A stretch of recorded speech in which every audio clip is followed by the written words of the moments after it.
Bienvenue sur votre chaîne d'information Sahel Info. Si vous êtes nouveau, n'oubliez surtout pas de vous abonner pour ne plus rien manquer.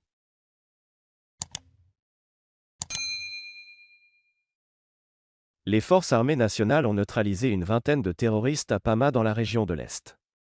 C'est ce qui est ressorti dans le bilan mensuel de l'armée rendu public ce lundi 18 avril 2022.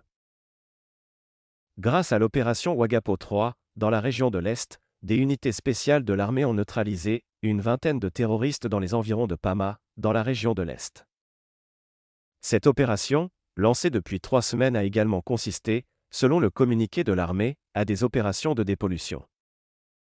Pour information, la sécurité dans cette partie de la région de l'Est est éprouvée par l'action des terroristes.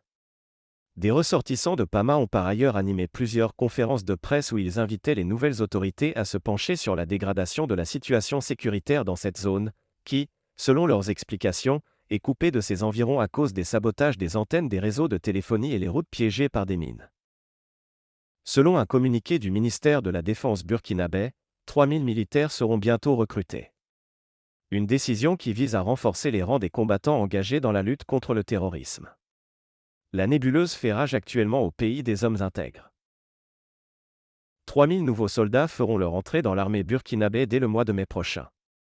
Initialement prévu à partir du 1er juin 2022, le recrutement de 2000 militaires du rang au titre du contingent normal et celui de 1000 autres à titre exceptionnel aura finalement lieu du 4 au 31 mai.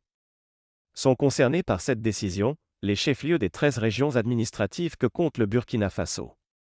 Selon le ministre burkinabé de la Défense, le général Aimé Barthélemy Simporé, cette décision répond au besoin de renforcer la lutte contre le terrorisme dans le pays.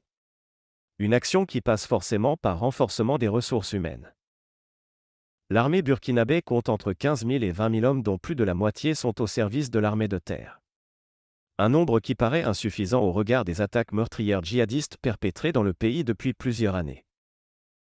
Lutter contre l'insécurité au Burkina Faso, c'était la volonté principale affichée par le lieutenant-colonel Paul-Henri Sandaogo Damiba, lors de sa prise de pouvoir en janvier dernier.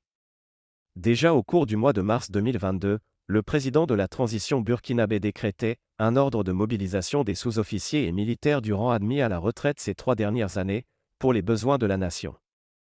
Autant d'actes qui traduisent la volonté du président de tenir sa parole. Depuis 2015, le Burkina Faso est en proie à de nombreuses attaques djihadistes.